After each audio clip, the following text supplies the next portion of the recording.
네, 오늘 저희가 살펴볼 소식은요. 이재명 대통령이 발표한 국민 추천제 있잖아요. 이 내용에 관한 언론 보도들을 좀 깊이 들여다볼까 합니다. 이게 장관이나 차관 같은 주요 공직자 임명에 국민 추천을 받겠다니 상당히 파격적인 구상이죠. 여러분께서 이 제도의 핵심이랑 그 의미 빠르게 파악하실 수 있도록 저희가 한번 정리해 보겠습니다. 바로 시작하죠. 네, 이게 그러니까 대통령이 직접 임명하는 고위직들 그 인선 방식의 변화를 주겠다는 발표인데요. 그냥 뭐 의견 듣는 수준이 아니라 국민이 직접 인재를 추천하게 한다는 거니까요.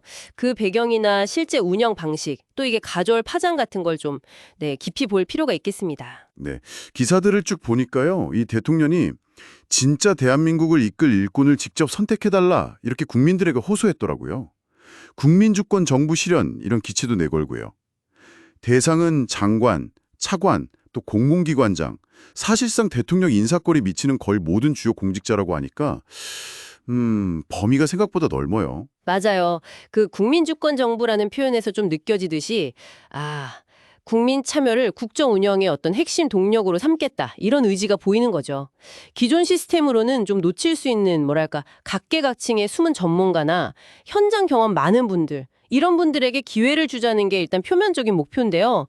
근데 여기서 한번 생각해 볼 점은 그 숨은 인재라는 개념 자체가 좀 애매할 수 있다는 거죠. 어떤 기준으로 누가 숨어 있는지 이걸 어떻게 판단할 거냐 하는 문제가 남는달까요? 그 기준 문제요. 그렇군요. 근데 구체적인 실행 계획도 나왔다고 하던데요. 대통령실에서 일주일 동안 진짜 일꾼 찾기 프로젝트 이걸 진행한다고요? 참여 방법은 좀 문턱을 낮춘 것 같던데요. 인사혁신처 국민추천 홈페이지도 있고 대통령 개인 SNS나 이메일로도 그냥 쪽지나 편지처럼 추천할 수 있다면서요? 네, 맞아요. 접근성을 확 높여서 참여를 많이 끌어내려는 의도는 분명해 보입니다. 그리고 대통령이 추천이랑 검증 과정, 이걸 투명하게 하고 또 공정한 검증을 하겠다고 약속했거든요. 바로 이 공정한 검증 부분, 이게 앞으로 되게 중요할 거예요. 그러니까 국민 추천이라는 대중적인 당식하고 고위공직에 필요한 어떤 전문성이나 도덕성 검증, 이 기존 시스템의 요구사항을 어떻게 잘 조화시킬 거냐. 예를 들면 뭐 여론에 막 휩쓸려서 추천된다거나 아니면 반대로 추천 과정 자체에 공정성 시비가 생길 수도 있잖아요. 이런 걸 좀 따져봐야겠죠. 그렇군요. 단순히 취지만 좋다고 될 게 아니라 실제 운영하면서 생길 문제점이나 부작용도 고려해야 한다 이런 말씀이시네요. 근데 또 긍정적으로 보면 기존의 좀 엘리트 중심이나 연고주의 이런 인사관행을 깨고 국정에 새로운 바람을 넣을 수도 있지 않을까요? 국민들의 다양한 시각에 반영될 기회이기도 하고요. 물론이죠. 그런 기대도 충분히 할 수 있습니다. 뭐 새로운 인물, 새로운 아이디어가 정책 과정에 들어올 수 있다는 건 분명 매력적이죠. 다만 이게 자칫 잘못하면 인기 영합주의, 그러니까 포퓰리즘으로 흐를 우려도 있고 또 추천받은 사람의 자질 검증이 좀 부실해질 위험도 같이 있는 거죠.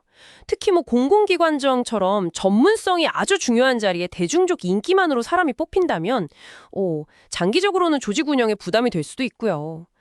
기존 공무원 사회하고 관계 설정을 또 어떻게 할 건지 이것도 숙제고요. 자, 그럼 정리를 좀 해보겠습니다. 이재명 대통령의 국민 추천제는 주요 공직자 인선에 국민이 직접 참여하는 길을 열어서요. 숨은 인재를 찾고 국정 운영의 어떤 민주성을 높이려는 시도다 이렇게 볼 수 있겠네요. 그리고 홈페이지, SNS, 이메일 이런 다양한 경로로 여러분도 직접 참여할 수 있다는 점이 특징이고요. 네, 맞습니다. 이 제도가 아주 이상적으로 잘 굴러간다면야 인재 등용에 정말 새로운 지평을 열 가능성도 있겠죠. 하지만 현실적으로는 아까 말씀드린 대로 국민 추천이라는 그 뜨거운 열기와 전문성, 공정성 검증이라는 좀 냉철함 사이에서 어떻게 균형을 잡을 거냐. 이게 근본적인 질문인 것 같아요.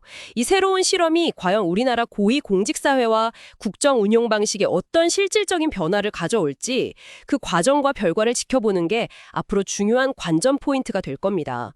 특히 추천된 분들이 최종 임명까지 가는 과정이 얼마나 투명할지, 또 검증 기준이 어떻게 마련될지 이건 좀 주목해서 보시면 흥미로울 것 같습니다. 기자님, 오늘도 함께 해주셔서 감사합니다. 네, 감사합니다. 다음 에피소드에서 뵙겠습니다.